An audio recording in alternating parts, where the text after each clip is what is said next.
welcome back to Strapped In, a podcast made by me, Minayama, and Akuma Nimune. Yes, and we're good girls for the first 2 minutes of today. Because YouTube doesn't like us. Best behavior today. We're being so nice and so good. YouTube, we love you. Saranghae, as they say. Saranghaeyo, YouTube.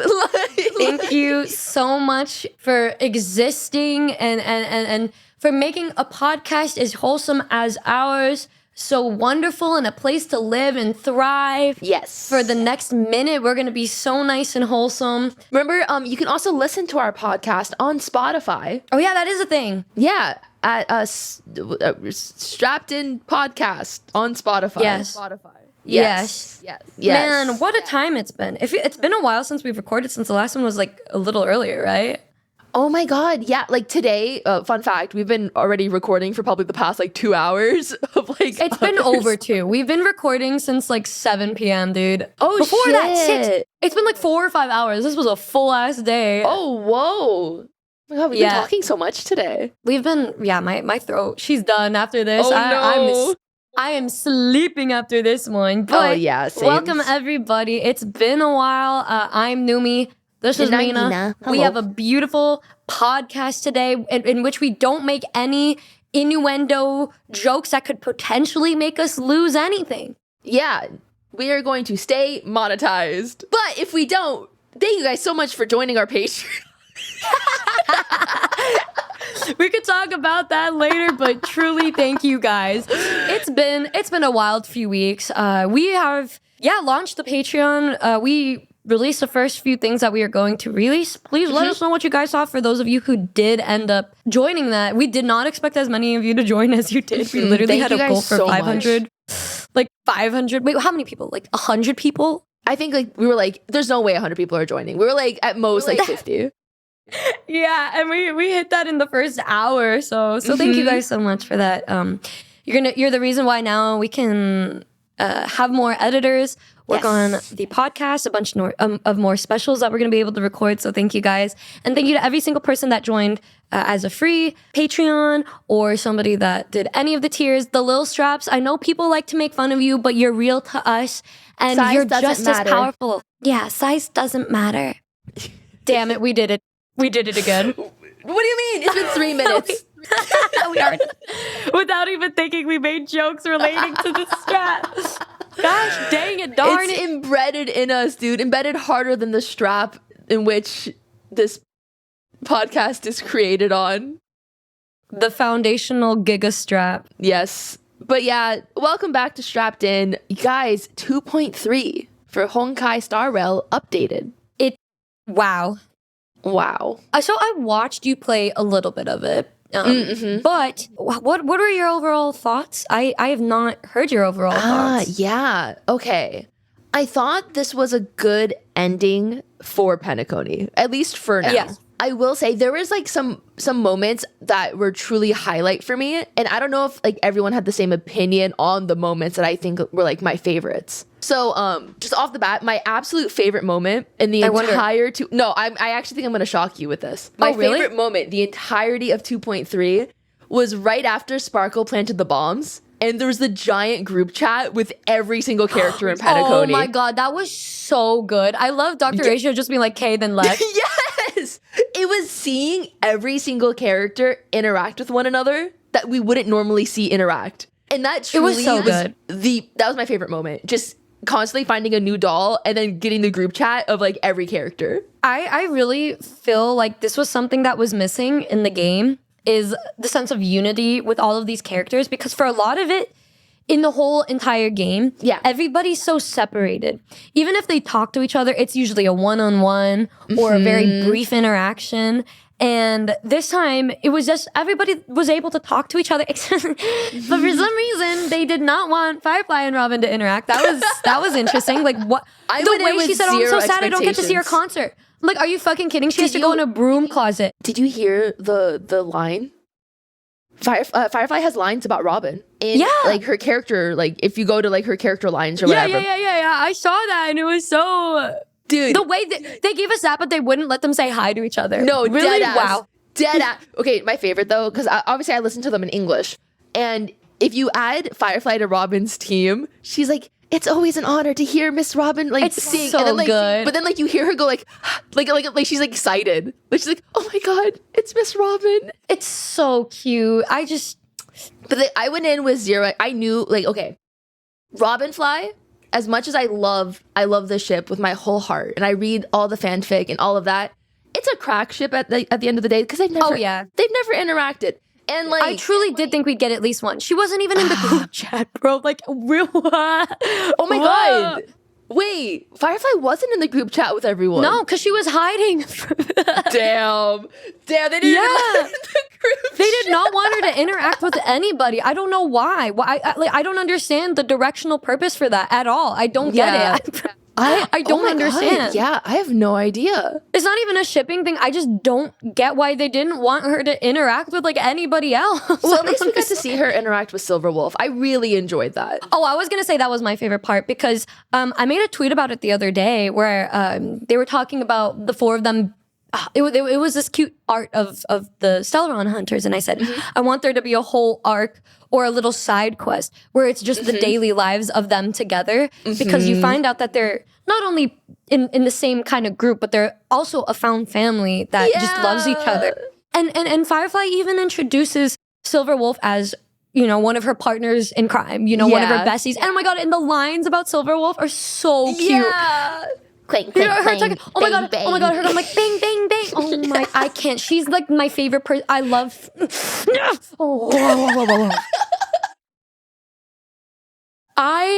Dude, oh my God. Okay. I wanted to hear your thoughts because I knew you were gonna be tame. Keep going. Oh, like in regards to Firefly specifically? Just no, in general. No, just in general. Let me see. What else did I really? Okay, I truly the Firefly Silverwolf bromance is like one of my favorite things. Like about like the I call the Stellaron Hunters Astral Express Dark Mode because like they have those dynamics, but just like what's a that little, game you like, played? Project Sakai. How there's the light in the dark, the emos. They're the emo Sakai. Yeah. Oh my God, we get like depressed. Oh my God, yeah. Instead of like depressed Miku, we get Elio. But it's so good. Oh my God, I love like them. I said, like the unity, you know, Yes. there's so many times where the people you want to interact just don't, and you kind of want them to because you know that they do, but they never show it. And this one, they actually let us see her and Silverwolf talk, and it now makes me so excited to see how she interacts with Kafka, because we've seen Firefly now interact with everybody but Kafka. Yes. Also, did you read the text messages at the very end of the quest? With who? Sparkle texted us at the very end of 2.3. So like once you finish, not. Okay. So if you read the text, it basically implies, or Sparkle says, that she met someone while playing an online video game. So it implied Silverwolf. Yeah. Who paid her to make sure that Firefly's like last death isn't like fatal. So like essentially Silverwolf made it so Sparkle was there to be a menace so that Firefly's deaths weren't going to be fatal. Oh my God. Right? How the hell did I miss that? I didn't get any text message. It was a very like literally the moment you finish the quest, you get 2 text messages, and one is from Sparkle and the other's the Astral Express. Oh. Yeah. That's insane. I didn't even notice that. Nobody even told me that in the chat either. I think it's because you played day 1. So no one was like expecting anything. I played day 3. Yeah. The problem of playing on day 1 is because I don't think I even I gotta look up my video now. I need to see if you got a text message or not. Yeah, because I genuinely don't even wait. Let me take a little look. A little peek-see. Because my chat immediately is like, look at your text messages. I was like, oh my God, guys, okay. Oh, I did get a text. Okay. Well, it didn't say text message. It just had the text in the corner, so I thought it was the daily text message. Yeah, but nobody said anything because nobody else played it. Yeah. Yeah, so, I didn't even know. That's crazy. That's kind of cute, though, that Sparkle did that. And you know what's one funny thing? Mm-hmm. When I did my reaction series to the Firefly trailers, and then I said, I literally was talking about how it's probably gonna be fireworks or some shit. And then I said, there's no way they're gonna kill her off because she's too important of a character and too loved, and it would be just suicide for. Why would you get rid of the most popular character? Why? It doesn't make sense, and it wouldn't make sense for her storyline where she wants to live, and then you just kill her. Does not make sense. It did not add up. Just saying, Alicia from Honkai Impact 3rd, who is part of Elysian Realm. You love her. She's a very beloved character. Then you find out like she's dead and she's been dead and this is all like a simulation. And like all she's ever wanted was like, she just loves humanity so much, but like she is just fated to never like, you know, be alive because she sacrificed herself for humanity. Written by the same guy also who made... on chapter 30 or something? Well, no, it's Elysian Realm. It's separate. Yeah. Well, it's a whole separate thing. It's not part of the main story. Well, it is part of the main story. They like incorporated it later into the main story because of like how popular she is. But that was way later in the game. It was a little bit later, but still. And that's the thing. But we're still very baby stages of Honkai Star Rail. It wouldn't make sense to just do it right off the bat because we're still getting attached to everybody. It didn't add up to me. Okay, I feel as though we were Gallagher. Misha. Are we bringing it up now? I'm just saying, like they. No. They did not get the same type of focus as Firefly. That's fair. That is actually very fair. It was not the same. And the budget they had on these trailers, dude, I had faith. And every comment was like, oh, the red flags. I'm like, no, y'all, no, just trust in me. And then I knew. Because I knew at the end. Yeah. It did feel like there was like no stakes for like 2.3 though. Yeah. Because so like it felt a lot more lighthearted too. The pace was very lighthearted. Yeah. So I think that also kind of implied that everything was going to have okay. a more lighthearted ending. Yeah. Actually, it was not lighthearted. It was bittersweet. And I bawled like a little bitch. Oh my God. Wait. Okay. Hold on. I have so many thoughts on 2.3.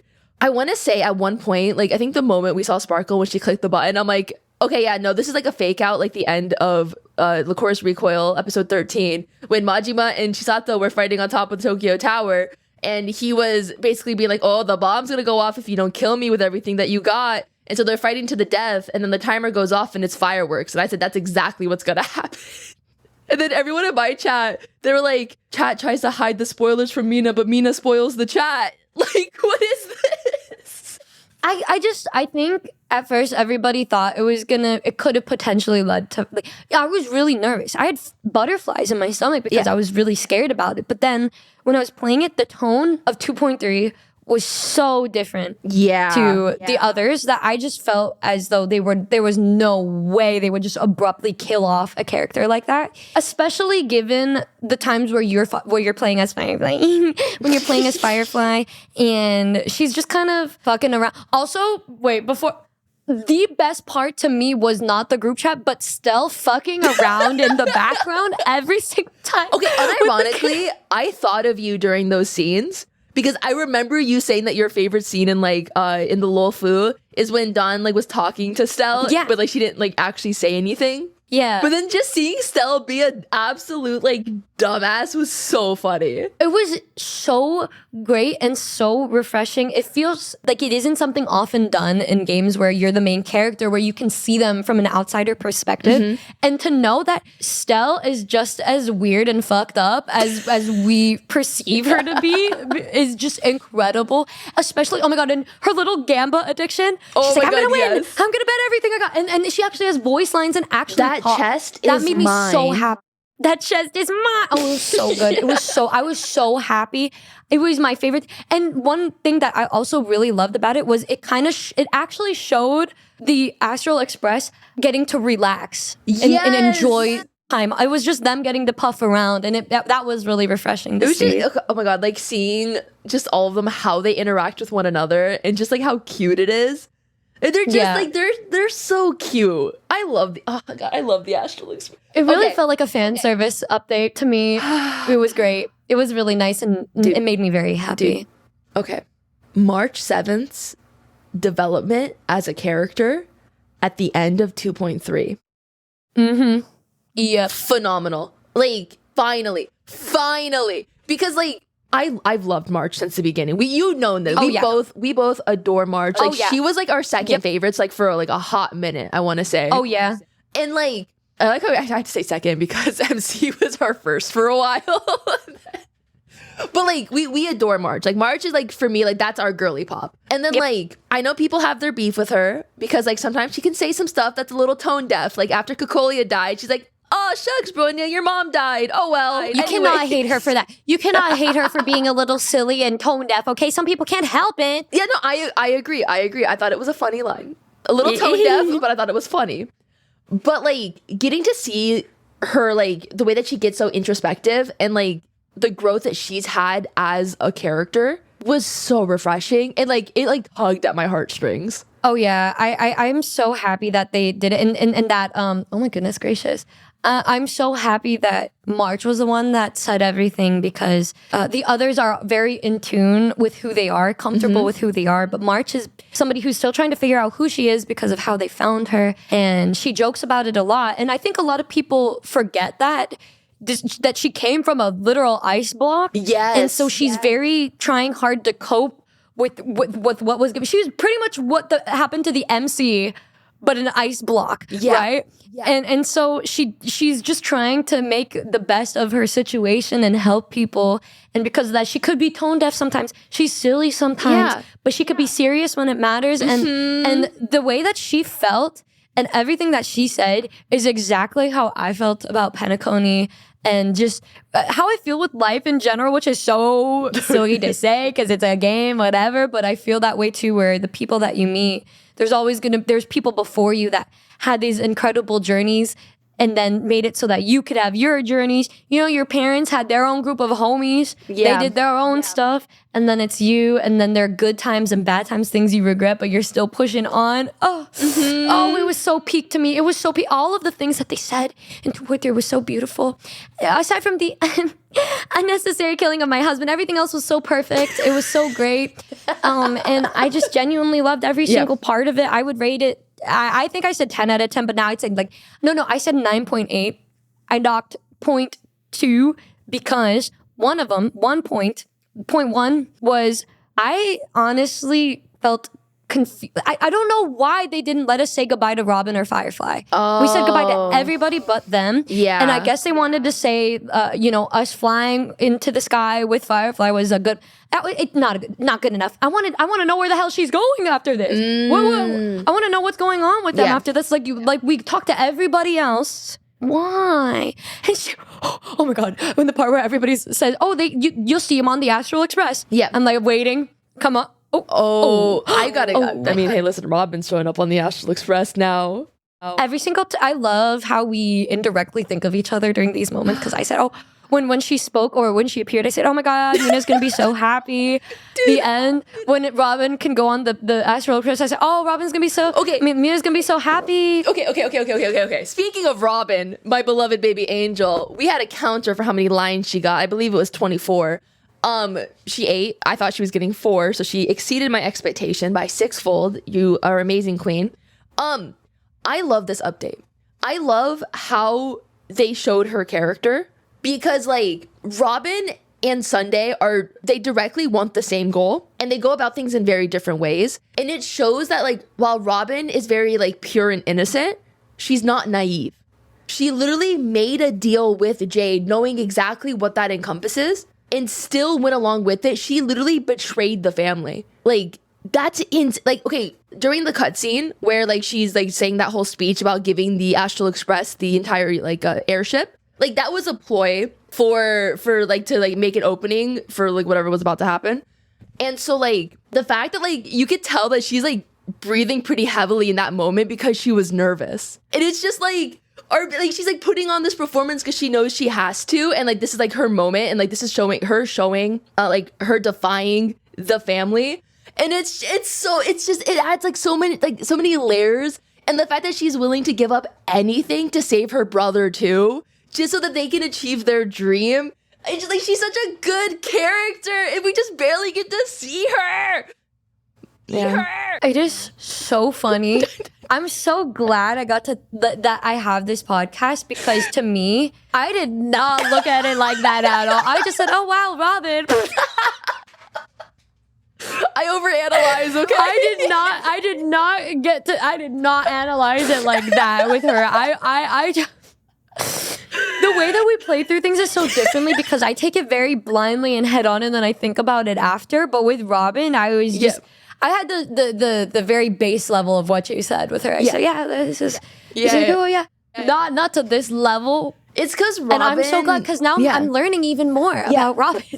Robin is such a nuanced character in the sense that like they don't tell you a lot about her, and a lot of it's implied through other people's actions about like what she was doing. So like you see the conversation between her and Jade, and like I'm not gonna lie, I was very distracted during that conversation. So like I didn't 100% get everything from it. I understood that something happened, like a deal happened, and like that was about it. And then it took me like an hour in to realize like, oh shit, she made a deal with Jade. Oh shit, like that's like, I mean, she gave up something. And then you see her at the performance and you could tell that she's nervous. Even though like she puts the mask on, she's a professional, this is like her job. But like you very like, I felt like it was weird that they actually let us see her like take deep breaths. Because like her smile falters for like a second and then it goes back to be like a normal stage smile. Like it's like bro, I look at Robin. I need you to know that I am analyzing. And then like, God, and the way in the group chat, she's like, guys, don't worry, like we got the evacuation plan like all set up. Like get this woman to be president or some shit. Like she is on top of everything. And then like they show Odie talking about like, oh, like she's just like her brother, like she also like portrayed the family in a different way and blah blah blah. And then deadass, I'm Sunday, because when Jade mentioned the word Robin, he was like, Robin? But yeah. Did you realize it right away? Yeah. How did you react when they mentioned Robin? Like when Jade was talking to Sunday? Yeah. Well, I mean, I knew that was like part of the like. You could infer that part of Robin's deal was for Sunday specifically. I didn't even know she made a deal until the end. Okay. I didn't look into it like that when they were having their conversation at all. That's why I mean I'm like I didn't even. So it really blindsided you at the end. Oh yeah, no, I was actually blindsided. I didn't even think about it. I didn't even think about it. I'm so okay, you need to also understand, I didn't have any reason. I had nothing because I was crying so much. I was barely thinking. I missed so much. People were mad that I missed things. I'm like, did you not see the fucking state I was in? Did nobody see the way I was not even reading for a bit because I was crying so much? I don't think I've cried that much over a video game in my life. Dude, there's something about Star Rail that just like unleashes your tear ducts. Yeah, well, I remember the last time I sobbed like that over a piece of fiction was Plastic Memories. Really? Yeah, because you know me, I'm an empath, so I feel for characters. And I was crying so hard that I was sobbing and making sounds. Yeah. And that was one of the last times I remember, but that was when I was in high school or something. Yeah, so it was a long time ago. It's been a long time since I felt like this. Then Honkai Star Rail got you? Yes, and every single time. Okay, let me just first. Yeah. Tell me why they had to acknowledge Gallagher dying. Like 12 times. 3 fucking times. Are you? Oh my God, I would be fine. The tears would be gone. Yeah. Like they'd be dried. And then they'd mention him again. And then I'd actually start crying. I'm not even kidding. I would cry immediately anytime his name was mentioned. And I want you to know, every time they mentioned Gallagher, I thought of you. And I was like, Numi's crying right now. I really want somebody to edit you saying that and then it switching to my POV of when I was at the exact scene, sobbing my eyes out. There was actually the part where Pom Pom starts crying. Yeah. Where he goes like, wah, and I actually do it. I'm like, oh my God. Yeah, so I didn't really analyze as much as what I saw surface level first time through because I was just you were just going through a lot of emotions. I was really going through it, and then the comments were so funny. They said, "Damn, I'd never seen anyone react like this." And the people, that one guy who commented that one time saying, "Oh, I feel like they play it up," said, "Y'all." There's no way they could think it now because I look so pathetic. And I was saying, damn, they got me crying over a man. Dude, it's... And I didn't even cry over, I didn't even really cry over anything related to Firefly because her stuff, I don't know, I just knew she'd be okay. Yeah. But But like Gallagher felt like it was a fair. farewell, so it felt more permanent. Yeah, because anytime I tried to forget about it, they just remind me. So, yeah. I'm so sorry. I'm so sorry you chose to like this character. I apologize for you. I gotta stop liking 4 stars, dude. I gotta stop. Literally, the worst thing that you could ever do is like a plot relevant 4-star character in this game. Just don't do it. Don't do it. You're in for a world of hurt, and it's safer to not. Oh my god! And when the bartender, I forgot her name because it was hard to pronounce. When she said. Maybe when he comes back. When he comes back, I'm so sorry. And I couldn't even. Are you about to start crying again, Numi? They're like, yeah, the more I talk about it, the more I get emotional. But it's like the way that they're talking because she doesn't even know he's fucking dead. And oh, Gallagher, rest in peace, King. Oh my god. And then, oh my god, you say goodbye. You say goodbye to Gallagher, and then you turn around and you say goodbye to Acheron. Oh my god. Okay, so Acheron. Oh yeah, that's the other point one, Doc, I would say. Is the fact that you're so salty about it. I am, because it goes beyond me. It goes beyond me. Why the hell would they make one of the most impactful scenes be an optional dialogue? Mm-hmm. Why would they do that? And the thing is, everybody was commenting, oh, you missed it. Oh, I'm like, yeah, I know I missed it because I was told by my mod afterward who played it beforehand. I have a mod that plays the game really fast before me and just tells me how long it took him to finish, and I usually multiply it by 2 to 2.5 to know how long it's gonna be. Mm-hmm. And he didn't mention that scene happening because he got it by accident. Oh. So everybody else who played and got it assumed that everybody was gonna get that. Yeah. So when I got to that part, nobody knew that it was only a specific choice that you needed to make to get that outcome. Yeah. And so I didn't get it. And then after I left, people were talking about missing something. And I said, oh, what do you mean? I already said bye to her. Because when people were saying that, I said, what do you mean? I'm saying bye to her right now. Yeah. I didn't know what CG meant. So I was like, what are they saying to me? I don't know what they're saying. And then afterwards, they were commenting that, and I'm like, what is this? And then they sent me the scene. But I didn't see the full scene. I only saw the pictures. And so then when I was watching your reaction, and then I saw that was a whole 5-minute scene that was just complete. And it doesn't even matter if it was an Easter egg for Honkai Impact 3rd players.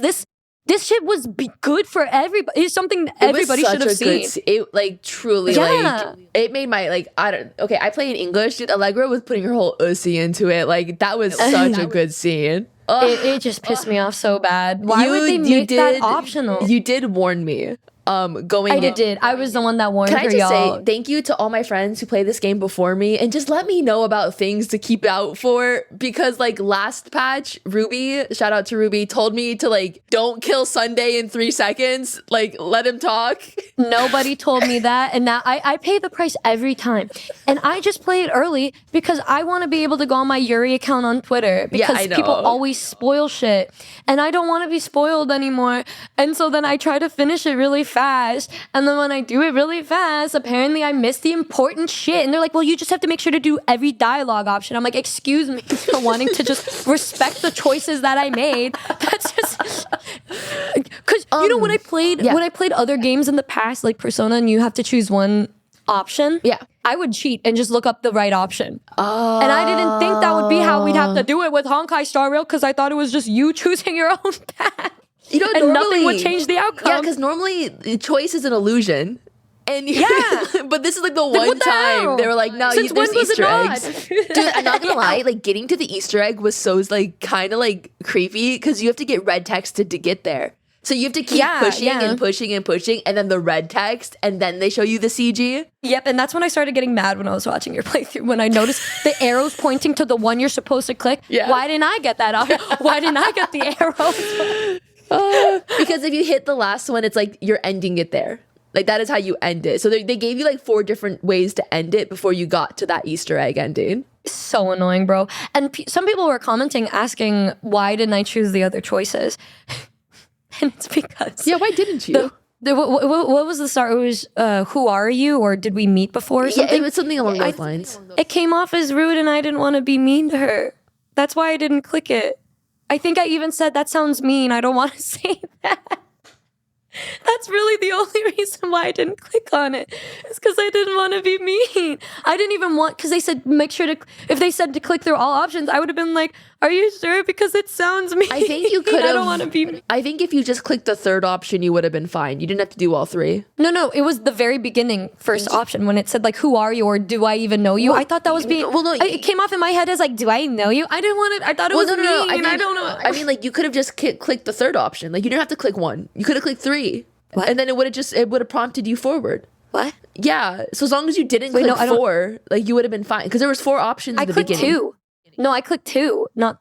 Oh. I clicked 2 and it didn't take me. No. That's why a lot of people were frustrated.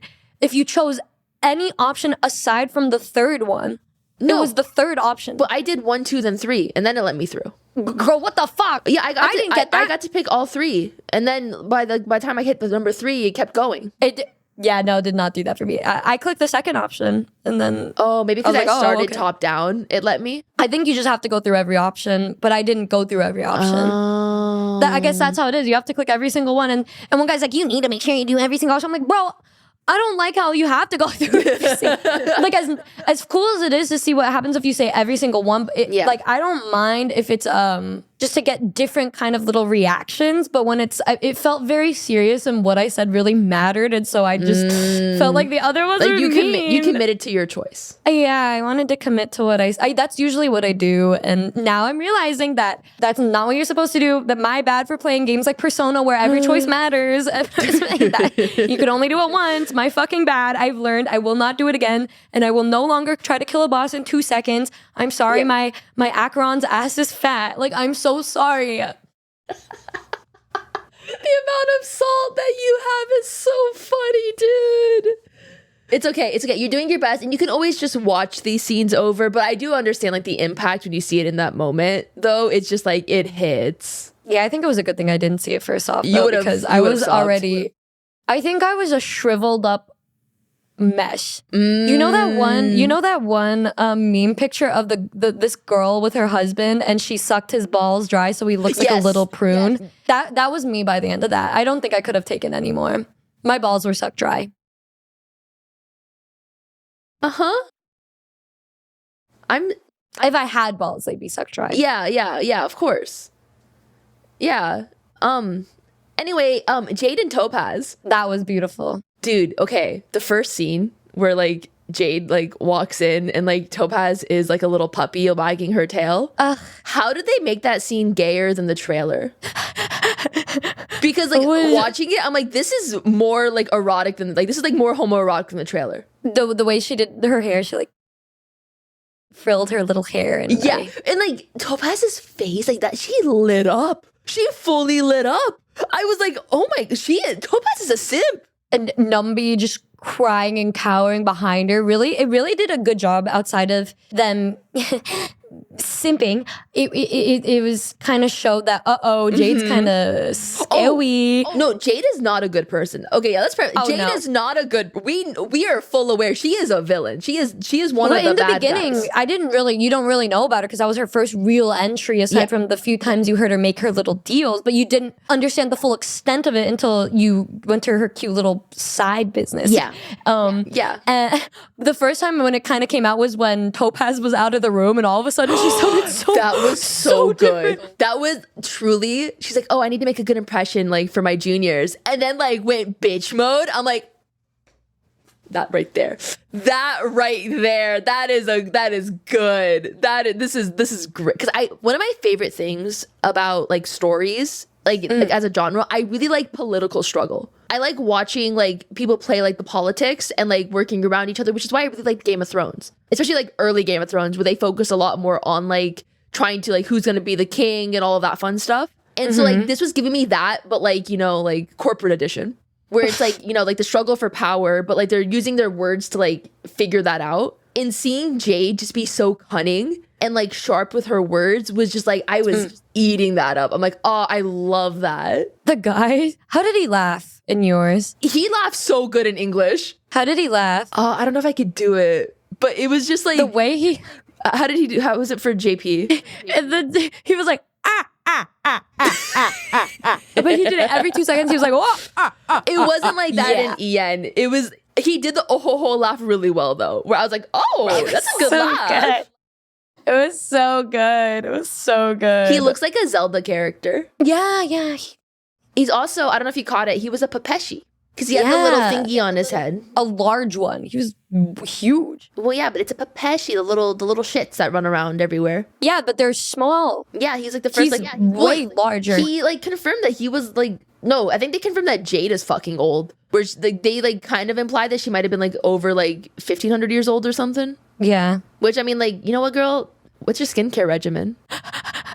Well, dude, I freaking love that she's evil. It's great. I need a villain. Okay, I'm sick. Okay, truly, one of my probably most criticisms about PENACONY, it felt like none of the villains were actually villains. I think Sunday was a good villain, honestly. Well, okay. But like, he just wanted everyone to have a good dream. Girl, no. Listen, he was a little misconstrued.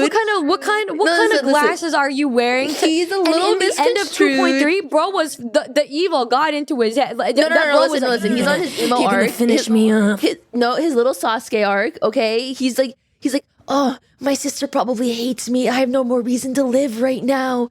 And then Jade's like, your sister's actually the one who sent me here, to save you. He's like, Robin? What do you think is gonna happen with Sunday? With Sunday, I have no idea. When I saw that scene, I said, "Oh shit!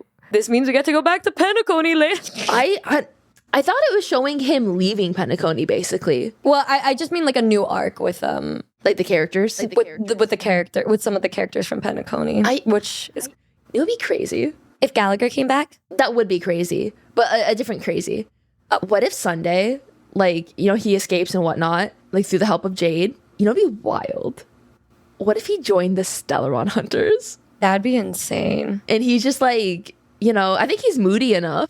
I don't think his desires would fit the Stellaron Hunters, though. Why not? What about in the script, if he wants to make a place where, like, hope can flourish and everyone can be happy? He's like, I got anything in that script for me? Yeah. What do you got in there? What do you got in there? Let me see. Let me take a little time. Does this script include any of like the 12 apex predators in my bag?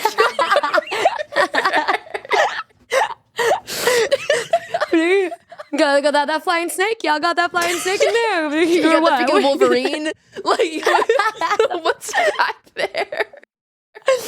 Oh my god, that is still the greatest part of PENACONY was that line. That got me. It's been a month or two. Yeah. I'm still giggling every time somebody makes a joke about that. Because it's my new fart joke. It's so funny. It's just too bad the 12 Apex. Oh, Sunday. Oh, Sunday. You're a little emo boy. I was really happy about how they ended it with him because I was worried that he would be like, oh, I'm going to be a good boy now kind of thing. But it was really nice that he was at his complete lowest of the low. And with everything that happened, in the way that he talks and reacts to Jade still lets us know that he's definitely still got that dog in him. Oh my God, yeah.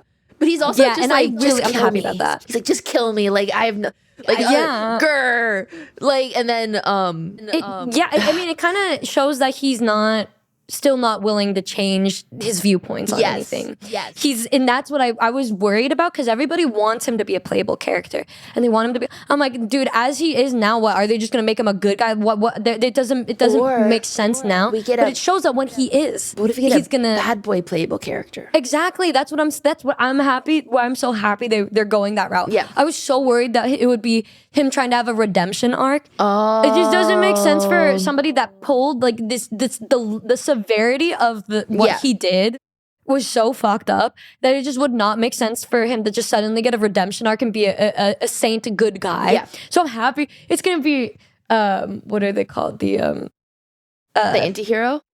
Yeah, an anti-hero type kind of character. Oh no, like 100%. And I also just love like the parallel between just how him and Robin want to achieve their dreams. Because like, at the end of the day, they want the same outcome. Like they want their dream to come true. And they just have such different ways of making that happen. And it's so interesting. Like, oh God, I wish we got to see them interact. Do you think Robin's gonna regret helping Sunday get out. I don't think so. I think she knows her brother. I think she knows the kind of person he is. And I think her love of like her sibling overcomes like kind of like the I don't want to say like overcomes the like I think she hopes for the best in him. And like even if he like goes astray, I think she knows his heart is in the right place. And I think she thinks she can help him at some point. Yeah. Because like at the end of the day, they do want the same goal. And I think her mind, she can show him like the way to do that. Like the way that they can hit their goal without like having to succumb to like, mass brainwashing or something. If not, he's gonna be a Cocolia 2.0, bro. Oh my god. Okay. One thing that they did drop that I thought was really interesting. So when they were talking about like the dreams that they had when they were under the order. Oh, I love that part. I love that part okay, too. First of all, Dan Heng's dream, adorable. Absolutely So adorable. The fact that they dropped that March escaped the dream by herself. Yeah. That's crazy, which means that she has a force inside of her that is greater than the order. Now, what is that force? We don't know yet, but it's interesting. Yeah, I wanted to point that out. It's just they're really like hinting at stuff with March. I feel like they did a lot with March this patch that I wasn't expecting. Our girl is gonna get stabbed soon. I think it's really good at. They're really doing a good job at laying her training arc for the next March version. Like, her little March arc is happening soon, and they're really laying the foundation on that. They know that they're shifting gears to give us our March arc. But yeah, I was really. Did you see the art? There was an art of all of the Astral Express hugging because they all had dreams of them being together, and then March was just shopping. But Sunday made her shop. Okay, he thought that's what she wanted. She's like, "Did he really think I wanted that?" It was so funny. Her being like, "Yeah, please, let me in. What's going on?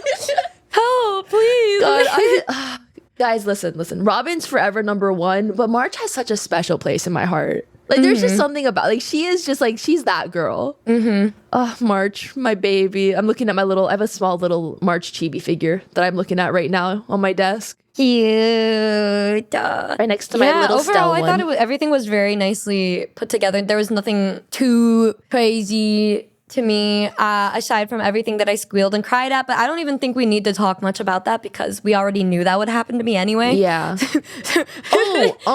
Black Swan basically dropping what the next planet's gonna be. Dude, it sounds sick.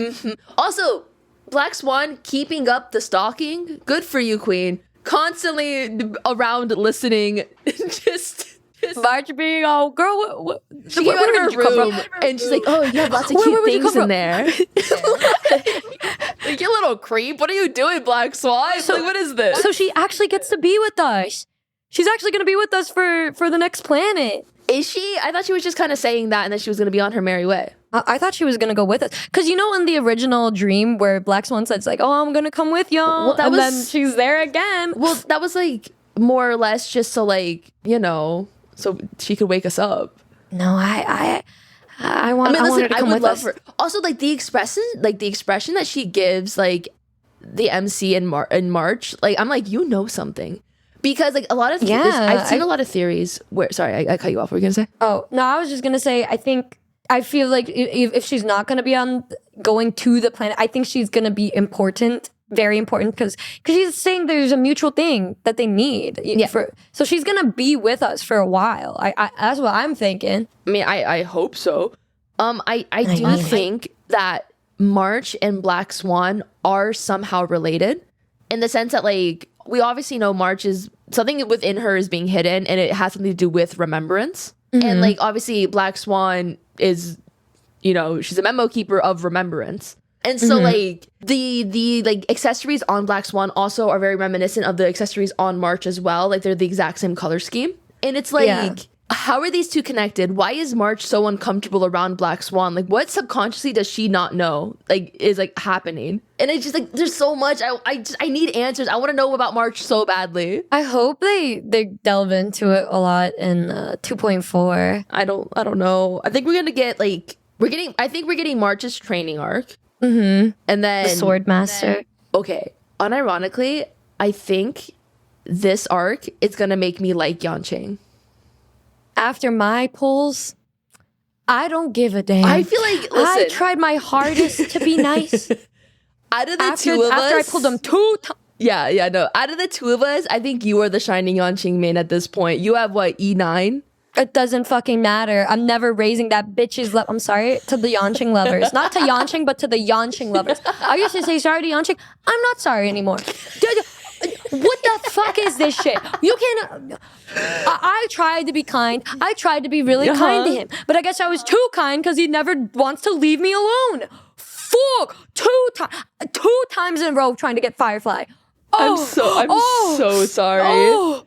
Yeah, no, because you already had him at E6 too. Like, that's rough. Me with my E5 Yanqing, you know? Now, if I get Clara again, it's on site. But, like... I don't mind getting Clara. I want to just E6 anybody else. Because at least I'll have a different E6. Not him. I'm sick. I feel like once you it's going to be so hard for me to remove it. They should just, like, not put them in the pool again until you E6 every standard character. And then they can all be re-added in the pool. I am with that. I am so with that. I can't do it anymore. I couldn't even try to be making things go crazy for content when I pulled them again. I just couldn't say anything. I went nonverbal. I just couldn't do it. I had to turn to my stream. I had to go to my starting soon, and I had to recollect my thoughts because there were so many things that I wanted to say. Yeah, but I couldn't say it. I'm so sorry. It's okay. It's okay. It's okay. Yeah. But yeah, I was gonna say I feel like I'm gonna actually like kind of like him next arc if we get to see him like train March, because they did say that like March is gonna be trained by Yun Li and Yanqing. Yeah, and I feel like that's gonna be really adorable. Like I have a feeling, because I used to like Yanqing. It's just until I got him like 5 freaking times that I stopped liking him, because I'm like, go away, you little shit. Yeah. And then like seeing him get beat up like every time he shows up in the story is very funny in my humble opinion. Which is why it's funny that he's gonna train. Yeah. Can he trade March and March beats him? Like, that'll be so funny. That would be so sad. I would genuinely feel so bad for Yan. It'd be so funny. Oh. But yeah, like, at first, I wasn't too excited to go back to Space China, I'm not gonna lie. But the more I think about it, we're essentially entering filler arc right now. Because, like, we just finished PENACONY, we're not about to enter a major arc. And I'm remembering, Luofu's filler arc was amazing. Because we got like the streamer event, we got like the Ghostbusters, we got like Arm Alley, we got like some of the best events in the game during the Luofu filler arc. And if they bring that same energy to this filler arc in the Xianzhao Zhuming, I'm all for it. Like, if we get another event that just is more character driven than world driven, I think it's going to be really good. Yeah, I think if they focus a lot on the characters, it's going to be a really cool thing. And I am really excited to see where they take it, because I'm sure they saw people's reception. Of Luofu and want to do even better to make us enjoy it even more. Honestly, if I see Fu Xuan once, I will be pretty content. So even if she's not there, if they say her name, I will be happy. I will be super duper happy. Yeah. Gwen Fen, where are you, queen? Stream this. Stream it. Come on, where are you? Where my girl at, girl at? Oh my god. Sorry, I'm going off into La La Land right now. Imagine Gwen Fen trying to get like Robin on stream with her and like trying to like interview her on stream. That would be so cute. Man, I wish they could make little side arcs. Even JJK had little fucking around arcs. Yeah, like just like let us just have like our little cute filler moments just to see, like, I want to see other characters interact with each other. Our filler moment was 2.3 with Stealth fucking around with everybody. That was the closest thing. And in the cell phone group chat. But love it was that group so chat. Needed. Some Dude. people felt like it was unnecessary, but I said, I don't care. No, it was so fun. After the amount of times I cried, I needed that. I needed that. Argenty calling Boot Hill my silver cowboy. That was so fucking fun. Freaking adventuring, being like, you want to bet on who's gonna let's bet on who's gonna make it. Ratio. And then Boot Hill being like, I'll just shoot you. I'll just shoot everything. Oh my Kate God. Kona through and through. It was so good. Dude, when Jade was being all about capitalism, my chat at some point was like, close enough, welcome back, America. Oh, it's so good. I love this game. I don't know how they're going to top this arc for me because it just meant so much. But do you think, what do you think about like the next planet and stuff? Do you think that they're going to be able to top PENACONY? What they did? Yeah. Okay, this is going to be controversial. I think PENACONY's amazing. I think PENACONY was really good. I think it started really strong, and I think it ended really strong. I think it did get lost in the middle. Yeah. And so if they can learn from that, and it's strong the entire way through, I do think the new planet could be better. You know what? I feel if one of the arcs, the next planet we go to, like when that arc happens, I think that one arc that'll top the PENACONY arc is an arc going into the Trailblazers' past. Ooh, yes. And how it's going to impact them and everyone around them, because a lot of people talk about how the Trailblazer is obviously a dangerous person because of what they have inside of them. And so when they delve into it, like, what if they show the consequences of having something so powerful in them, and then you get into, and then we get into a real emo. I don't want to manifest this. I'm not going to say anymore. I would love to get more just like actual like main character lore. I want to know like just what happened before. They give us a lot of hints, but I just what happened? How did we get here? What's going on? Could we have some memories? Like I need to know. Or just like even Astral Express, like focus on like them a little bit.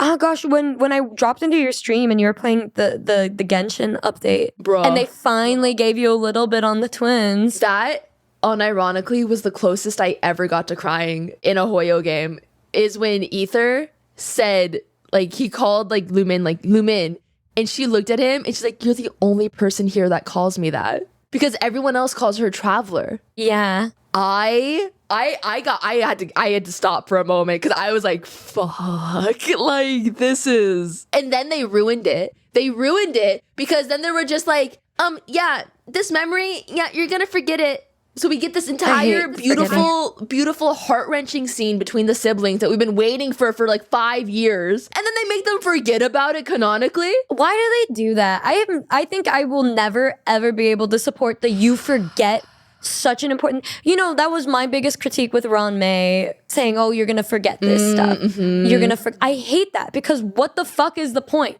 You want... Like, yeah, we as the player get to learn it, but I just... Yeah, like, why can't the character canonically... Oh my God, I hate when they do that so much. It's... I don't want to say it's poor writing, but it just doesn't... feel good. What does it serve? It doesn't serve any purpose. Yeah. You learn something about like the other character, but it doesn't progress anything. Yeah. Especially with the Travelers, because... Dude... It's like, oh my God, I don't know why. There's like something about familial bonds that just like, they get me. Like, they truly just tug at your heartstrings. And like if they, and then, sorry, I didn't mean to interrupt. No, and then like watching the music video too afterwards, like I was like truly about to just start sobbing. Like I love the twins so much, and I want to get more information on them, because like we are with this character the entire way through. Like I want to know more about them, and I feel the same way about the Trailblazer, where it's like, show me more about this character that we are like supposed to be like, we're playing as this character. Show me why we're supposed to love them. Yeah, I agree very much. And that's one of the reasons why I never like to name the main character my name, because if I know we're playing this specific person and playing their story, I don't self-insert at all. Like, I don't ship the Trailblazer with Firefly. I ship myself with Firefly. You did tell me that. Because I don't know, I don't view myself as stealth. I don't do self-insert. If it's canonically a character that you're playing, I don't self-insert, unless it's a character you can create on your, like, you do the customization.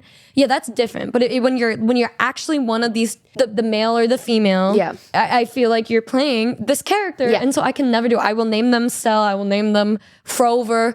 Anything. Frover. But now it's like when you say the Travelers, I wonder if it would be so cool if they connected Kalis and Stell. Oh, like they made it, instead of them like being like the same person, like they're actually like not like siblings. It would be necessarily. Cool. I don't know if they will do this. I think it'd be really high level if we had like a really weird event that's like kind of trippy, where we're like in an AU and we meet the other Trailblazer. So fucking sick. And like you have to like team up with each other. I think that would actually be kind of fun. Bro, ever since I saw that Ojo-sama edit with Stella and Kalis, I've been imagining so many realities with the two of them just fucking around together. Because listen, if the two of them existed together in the same realm, it would be chaos. Too much for the universe, because they would be so fucking funny together. Dude, sometimes I read fics and then like they put them both in there and they make them twins. And I'm like, you know what? Yeah, I'm fucking here for it. Yeah, let them be menaces to society together. Them on their own, I love the POV where they make Kalis the boy failure and then Stell just like the Chad. Stell. Yeah. A Giga Chad. It's so funny to me. I think it's so funny. I'm just like imagining an AU of them in a college or a school or just fucking around together. I think that's just so funny. That's why I'm really excited for Zenless Zone Zero, because the main characters are actual characters. You're not really playing them, really. You're just like at all. Like I don't think you're able to change their names. Like it's Belle and Wise. Like those are their names. Yeah. And then like I think when you actually get to put a name in, it's just like the computer program name or something. Mm-hmm. And it's just like I like such a refreshing twist. I really love that, and I'm excited to see how that plays out. And oh God, people were saying, who are you gonna pick? What's the guy's name? It's Belle and Wise. People are saying, if you like Belle, pick Wise, because then you're gonna hear Belle talk more. And if you choose Belle, you hear Wise talk more. But they said that you can switch them. What? I didn't know that was possible. Your main character. That's what I saw. It could be. But you got really far away. Oh yeah, I was looking it up, dude. Okay, Wuthering Waves. The next update is next week. I think you're gonna be at TwitchCon. I'm not even gonna be here. I'm sick. I'm done traveling after this, bro. I missed Robin, and now and now you're gonna miss. Girl. Well, I don't know if do you even like Jinshi like that? I think Jinshi's cool, but you were gonna skip her, right? I'm sorry. Are you gonna skip? You're skipping her, right? Probably, because I haven't grinded like you. I only have. I don't know. I only have like 50 polls or something. I haven't been able to grind that much the past week because I've been preparing for before I go. Yeah. But I think she's cool. And dude, the trailer, beautiful. Why is it so cinematic and gorgeous? Oh, dude, watching that, I was like, this is like an ethereal experience. Like, this is just like, why is it so high quality? Like, I guess that's Unreal Engine for you. But I was just like, God damn, this is like insane. And she's just so pretty. Like, and like her little sparkly scales. I need her. If I lose the 50-50, so you're gonna roll for her and Camellia. Well, we don't know when Camellia's coming out. I don't know when they're gonna release Drip. Yeah. So like, I don't know when Camellia's coming out, but right now, like, I'm gonna get Jinshi because, like, listen, I need a new character to play in this game. I love Encore. I adore my daughter so much, but it's like I need something new. I need a new play style or something. And like she's like, Jinshi's so pretty, and I've saved over over like 150 polls for her. Like, I'm ready for her. All free to play, by the way. All free to play. She did an incredible job, bro. Truly. She did a good job. I'm so proud of her. Thank you. If I lose my 50-50, I'm just cruising. I'm truly just cruising. Numi, if I lose my 50-50, I don't know what I'm going to do. Like, mentally. Like, I have enough to get her, like, no matter what. But if I lose the 50-50, like, I genuinely don't know how I'm going to react. I would feel so bad. I know I made that horrible comment when we were recording for the Patreon, but I don't actually wish that upon you because, you know, being free to play, you guys who are free to play, you understand how much effort goes into just getting enough to pull, and to have 150 and to lose. I don't know what I'm gonna I would uninstall. I don't know what I'm gonna do. I'm not gonna lie, dude. But yeah, no, it's fine. It's fine. It's gonna be great. I'm gonna get her in 1 10 pull. And then I'll get her weapon in another 10 pull. And then I'll save until Camellia. Well, actually, like, if I actually get it in both within 1 10 pull, I'll pull for Chongli. But then I will save until Camellia. But yeah, you said you're gonna pull for her if you get. So like, if I get listen, if I just get crazy lucky, I'll pull for Chongli. If I don't get crazy lucky, we're skipping Chongli. Like, this is just directly impacted by my luck. I might try for Chongli. She's cool. She's hot as fuck. So yeah, everything I've seen of her like has been very nice to look at. I'm like, oh wow. Oh guys, the last time we talked on the podcast, we did not talk about my journey with Wuthering Waves because I barely started when we recorded. Oh yeah. I am a lot farther now. I'm recording Act 5 and 6 like tomorrow or Sunday. But yeah, I'm excited. Wait, let me know when I want to watch you see the scene. Okay. And y'all, I had no hope that I was gonna get Yinlin. It's not fair. It's not fair. Tell me why I had the best luck in my life that bro, Honkai Star Rail would never give me that. I tried so hard. I love you, Honkai Star Rail, but you hate me. You killed my man. And then you made me lose and get Yanqing 2 times in a row. Yeah. And then I pulled for Yinlin. I got her in 33 after grinding. Yeah. And then I pulled for her weapon. Single pulls. I got her weapon on my 3rd pull. And then I was messaging Mina, just freaking the hell out because it's never ever happened to me before, aside from when I got Silver Wolf. And she was just, I'm so happy for you. Wow. Okay, truly, I did want you to win because I knew if you lost, you would just not play the game. I would play, but I don't think I would ever really try to roll because I would feel like it's not exactly anymore. But the fact that you won is giving me more hope that like, okay, you have a chance now to get attached to a character. Yeah, I have more motivation to play and get attached to a future character. So yeah. We're back in. We're still in. I think you're gonna see Camellia and you're gonna understand why I like her so much. I've seen every single angle of that scene on my timeline. I don't know how it happens, but I've seen every angle of it, so I'm aware of how sexy she is. But it's just, I think I'm gonna try for her too when she comes out. But yeah, I will say, listen, I know we're having our competition. If I don't get Camellia, I'm gonna spend money. That's why I'm excited, guys. I'm very excited for Camellia because this is gonna be the time where she's the one I just get in a 1 pull. I would cry. It would make me pray that there's a character, like a sexy blonde girl that comes out right after her. Why would you say that? I hope we get like the sexiest wolf cut black haired beauty to come out. That's even more. I already have my black haired beauty. That's more your type. That's literally Frover. That's literally Frover. More your type than Frover. Like Frover, but on steroids. Frover's my fucking type. Frover on steroids. Would they make like a new version of Frover that you have to pay for? What's wrong with you, girl? Or like they come out with like a Frover skin. I thought we wanted you to have a blonde. Like I thought you wanted a blonde character. Not when I need to be free to play. Maybe what if we had like an amicable like, hey, we both lasted a month. No, ain't no way she's trying to get it to a compromise. Ain't no way she's trying to reach a compromise, y'all. This is insane. I think everyone is shocked. This is crazy. It's been like almost 30 days. Everyone is surprised. It hasn't even been a month yet. Almost. Wow. Wait. No, because I have like a timer on my thing. I don't think I updated it the last 2 days, but it was like day like 23 or something. So we're getting there. I have Baiji. She's all I need. Her Rover and Yinlin. I have not given a damn. I would bring out the Alto guy just to shoot for the little exploration things. Yeah. That's it. That is all. That's all I needed. I have Encore and Frover. I also have Encore.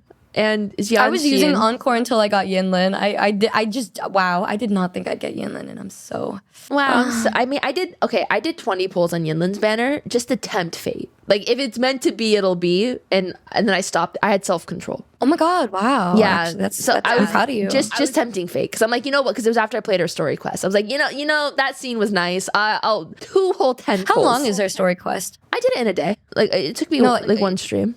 So realistically, it's like what, 30, 40 minutes? A little longer, maybe like an hour or 2. Oh wow, over an hour. Yeah, definitely over an hour. I think it's a little like it kind of drags on a little bit, but the ending scene is worth it. Yeah, the other scene that I saw all over my timeline.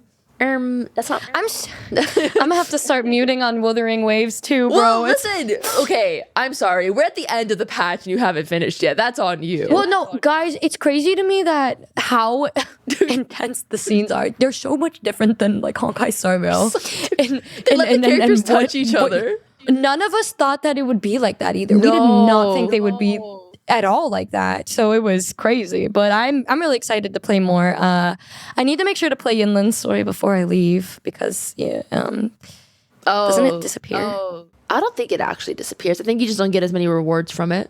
But like as a free to play, like you wanna get on that. I do want to get on that. I do. So I'm gonna do that. But I'm really happy with the gacha world right now. We're vibing. We had a beautiful resolution in PENACONY. Aside from the fact that they fucking killed my man, the only man I've truly loved in a long time. I love Blade, but like Gallagher's my fucking husband and they got rid of him. I'm so that's sorry. Cool. Anyways, no, it's fine. It's okay. It happens. It's just proof that I cannot love a man right now. Yeah. I need to worry about myself. Yeah. Anyways, on to more things such as our weekly Yuri. I feel like for yours, you're really excited. So I feel like I should go first. So we can end on yours. Okay, so I had a hard time thinking of one because I was like, shit, I don't have one for this week. And then I was like, okay, no, I'll find one. And so this one, I think you've definitely read it because I believe we've probably talked about it before. Mm-hmm. And then, sorry, I looked at our Discord and one of our editors. See you there sits like the PMSB setting on the episode link. For reference, that's literally like over 4 hours ago. At this point, yeah, it's almost 5 hours. Oh my God. Yeah. Thank you to the editors for all that you do. They do so much for us. They really do. All right, this is my Yuri of the week. Bam. Aww. The fed up office lady wants to serve the great villainess. Where are the updates on this one? Where are the updates on this one? This chapter, okay. But for this moment, you're mine. And then Lapis-sama. This scene. I needed a moment after this scene. I want you to know. I had to put my phone down and go like, ah! And then, you just, yeah. I really like this one. You. I love villainess manga. I love office ladies. I love freaking the reincarnation one. Like they're all so good. And then, you and then like a villain, and she's not a good person. Lapis is not a good person. She's literally trying to like murder all poor people. Yeah, the way she's literally wanting to murder poor people. But she's so pretty. She's just her. She literally just wants to murder. But the fact that Natori is just like, I mean, like, but she's pretty though. But she's like my villainess. Like, I support women's wrongs. This is such a pretty manga. I need to reread it. I need to reread everything tonight, bro. I just feel, bro, it's been a long day with us. We've been recording all day. I'm gonna go home and unwind with some beautiful Yuri. All right. And it's gonna be fantastic. Do your Yuri. Are you ready? Y'all, I hope it's the scene I'm thinking of. I want to start from the very beginning with this one though. I need to start with the very beginning. So, oh my God, why did nobody tell me that my wig was gone? Oh, I was thinking that your head looks it's so weird without anything on it. You're like, why is she looking bald right now? My detachable horns. Oh my God. So, oh my God, it's been over a year now, right? Yeah, over a year ago. Mina was very wanting me to play Honkai Impact 3rd. Mm-hmm. And I was reading a web novel called Every Day I Rent My Classmate with 5,000 yen or some shit. I just call it Sendai-san and Miyagi. Like that, that's what I just do, Sendai and Miyagi, because the title is so long. I don't know why they made it so long. Anyways, she was trying to get me to read Honkai Impact 3rd, but I was trying to get her to read this web novel because it's such a good web novel to me. It starts out a little odd, but then it becomes just so cute, right? Yeah. Where it's these two girlies that they meet. So Miyagi is the short-haired girl who fucking hates her life, she's your normal average I hate everything girly. And then Sendai-san is the popular girly in high school. And they meet at a supermarket because I think Sendai didn't have enough to buy something at the store. Mm-hmm. And then Miyagi said, hey, I'll buy this for you. She said, oh, want me to pay you back? She said, nah. And then it turns into a thing where they start doing a transaction where Miyagi just gives Sendai 5,000 yen every time she comes over. And she gets to just order her around. Mm-hmm. So it's an odd premise, but it makes sense when you learn about the characters more. Miyagi just has a lot of money and no friends that she can really confide in. She has her school friends, but she doesn't hang out with anybody. She's usually at home all on her own. So Sendai starts going over, and at first it was just her being like, do my homework for me. Oh, read me some manga. But then one day she randomly just starts thinking about how Sendai's at the top of the hierarchy and she's at the bottom. And then she says, hey, Here, look, let me get the scene. I hope it's the scene that I just saw recently, because not gonna lie, that made me very tempted to finally start reading that manga, the webtoon or the web novel. It goes so far beyond that, but it's crazy. Where the fuck? Oh, here we go. Okay. So basically, Miyagi's just looking at Sendai, and she's all, I kind of hate how she's just able to just exist like this, fuck. And then she decides to ask Sendai to take off her socks and lick her feet. And it's not done in a way that people would think, oh, it's so romantic. No. She's doing it because she wants to see Sendai beneath her. Yeah. And it's so good the way she does it. She's just like, yeah, like, it's, who would think that this top level girl is beneath me licking my feet? And it starts out like this, where it turned into them every time they'd meet. She'd ask her to just kiss her feet. They do this every chapter. Dude, for the first, like, the eye 20 contact chapters. in the last panel. It's so, oh my God, I need to touch on that. I've been, okay. So after this, they start doing it all the time, where she just and then it evolves into doing other things, but they were saying, oh, we can't do sex because I'm not like that. Like, I'm not into that shit. Like, they literally say that. Oh my God. So there's like, nah, I'm not into that shit, which is so ironic considering how they've grown. Yeah. But she's like, I don't want to do anything else because of, like, licking the feet, whatever is fine, but nothing else. Yeah. Girl, it escalates because they start to realize how important they are to each other. How the way that they are with each other isn't the way they are with anybody else. They can be themselves when they're with each other. Miyagi doesn't have a mom, and nobody's ever home. So she aches for company, and Sendai's family is very overbearing and doesn't really give a fuck about her.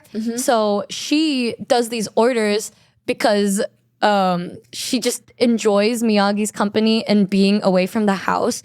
And kind of just being, it's just like such a weird agreement where she just agrees to it because of the way their family lives are, just make it so they want to do these things and they want to be with each other. Yeah. And then it evolves even more and more. And there is like 380 chapters out right now. That is ridiculous.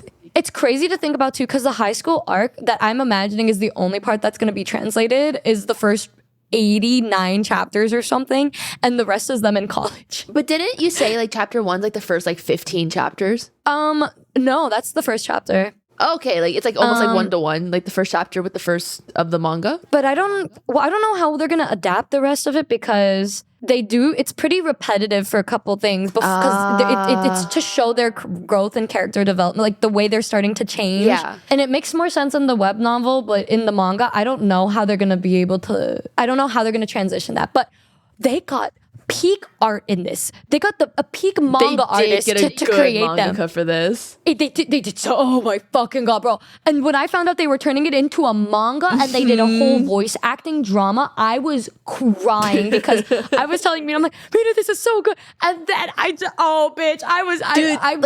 been winning. I've been winning like so good. The announcement for the manga and the translation, the first chapter, were so close to each other that I got whiplash. We never get things this quickly. Oh, because I think it's just because it's so sensual in the beginning, and then it evolves into so much more. Yeah. But in the this is how they attract the people, right? They have to do something like this to attract readers and get them to buy it in the beginning, but also to lay a foundation of what's going on in the future. I could go on for hours about this shit, but it starts out like this, and she's just like, "Hurry up." Okay, listen, I don't have a foot fetish. But the way she's holding the foot, this is insane, dude. Right? And it looked just like how I imagined it was going to be. Except one thing to make the comparison, it seems a lot more romantic. Well, the high school arc is definitely a lot more playful than the college arc, but it seems they seem already so comfortable with each other in chapter 1. Instead of in the manga. Well, they're already used to being around each other in the web novel too, because it's this pretty much same thing. But the way that they look at each other and regard each other in the manga is pretty different from than what I imagined when I read the web novel. But I kind of like it even more imagining it like this. Like Miyagi seems a little more like sadistic, plotting. The way that she looks and the way that they joke around. Oh my God, I'm so happy. Oh my fucking God, I'm so happy about this. Resend me the web novel link? Yeah, I got you, girl. Okay. I got you. Thank you. It's so beautiful to read when you before bed or in the morning. But before I was caught up, I was reading so much and I was so happy. I always reread the high school arc because it's nice to see how the relationship developed, because in their college arc right now, it is getting so infuriating how they don't fucking communicate. Oh, bro. I heard you. I remember you complaining about this. Yeah, man, because Miyagi gets so fucking annoying and just being like, don't touch me. Oh my God, stop kissing me. Girl, stop. And then Sendai's like, I love her so bad. I need her so bad. I need her so bad. And then Miyagi said, girl, chill. Damn, you pervert. Shit, chill. Because Sendai is like getting hella obsessively in love with Miyagi. She's like, I will give up everything. That's why it's so funny, because Sendai in the beginning, it's fun to read how they were in the beginning and then compare it to how they are now.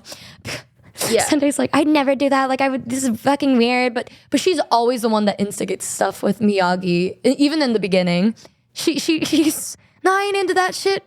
But let me try it a little bit. I'm not gay though. It's so good. Oh my God, dude. I love Yuri. I love Yuri too. I do. I love it. It's I love it a lot. Oh my gosh. It's just so fun to explore these kinds of dynamics. And I love it when like a good adaptation happens. Oh yeah. Oh my gosh. This might be the last episode of Girls Band Cry and Jellyfish this week. Oh. I hope there's 13 episodes instead of 12. I need to watch them. I will. I'm waiting for Jellyfish. I'm waiting for them to resolve their issues, because I can't deal with the fact that they're not talking right now. Are they still? So I'm waiting a couple of weeks. No, they're still not talking. What? Yeah, no, it's been one episode. Okay. So they're one episode of like learning to grow on their own. Yeah. I think they're gonna make up in this next episode. Okay. Well, if it ends like this week, then you can download all those episodes and watch it while you travel. I know. I'm so actually no. I'm gonna watch it right away, and then I'm gonna rewatch it on the flight. Okay, yeah, that works. That actually, yeah. Oh my God, I can download the episodes and I can watch them when I travel. Right? Oh yeah. Guys, the next time you see us, it's gonna be after Anime Expo. They're gonna be after our Anime Expo thoughts. Yeah. Oh my God, I'm so excited to hang out. I miss you, dude. I miss you too. I'm so excited. Oh my gosh! And then we get to record the special. Oh, that's gonna be fun. Chat. Or I guess whoever's listening. You guys aren't really chat right now, I guess. But you like. Our strappians. What do we call you guys? Leave a comment down below. What do you guys want to be called? Do you want to be called like our little straps? Like, we can make like a weird combination of like your Noombas and my toxins. Like a Noombin. Tim. Okay, you guys are now Tim. Do you know that? Do you know the one YouTuber, Danny Gonzalez? Yeah, he calls his fans Greg. So you would have y'all are just Tim. Yeah. All right. Okay, Tim. Tims. All the Tims of the world. Hey, Tims. Nice to see you guys again. Welcome to our podcast, so then we don't get demonetized in the first minute and a half. If we get demonetized, YouTube hates us. Yeah. Now after this one, we were really tame this time. Aside from when I got a little heated, but that happens every time. Well, I mean, like we're just a girl. Yeah, so true. Again, big thank you to every single one of you that participated in the Patreon. I hope you guys have been enjoying it. Yes. It has been super freaking crazy seeing how many of you. There's almost 400 people now, which is crazy. Crazy. And so many of them are the most expensive tier. You guys, we weren't even gonna put one because we're like, no one's gonna. We don't need to. We did not think anybody would pick the Giga Strap at all. So thank you guys for all of the support, because now we're able to do a lot more than we thought. So look forward to all of the new things going on. We are in the midst of editing a bunch of new content for the Patreon, as well as just the regular channel. And it's gonna be just freaking cool. The next month is super exciting. So I hope you guys are as hype as us. And now, oh my gosh, we can put on the screen all of the Giga Strap patrons. Oh my God, thank you guys so much. Oh my God, wow, look at all of them go. Wow. My favorite's that thank one. Thank you guys. Wow, I like that one too. That person right there, they ate. Yeah, so ate. Hey, editor, put an arrow next to someone who's like right there. Thanks, Pingu. Thanks, King. Thank you. And thank you guys for hanging out with us. Another beautiful week. So many cool things happening. The next time we meet, probably going to be talking about what, like, WUA, it seems. Anime Expo. Oh, yeah. Zenless Zone Zero. Oh my god, the next episode is going to be kind of packed. We're going to need like a two-parter for next episode. It feels like it, bro. But, I mean, yeah, look forward to it. Thank you guys so much. And we are going to see you in the next one. You just got strapped. And you've been strapped. Thank you guys. Yes, sir. Subscribe, leave a comment, and we'll see you. Bye-bye. Bye. Bye, Giga Strap. Bye-bye. Bye, Lil Strap. Bye, Tim. Bye, Strap. Bye, Tim. Bye, Greg. Goodbye, John. I'm sure there's a John watching right now. Yeah, John I'm sure Hoyle. there's some guy named Phil, maybe. Goodbye. Yeah. Dorothy. I'm sure there's a Dorothy. That's a lot more specific.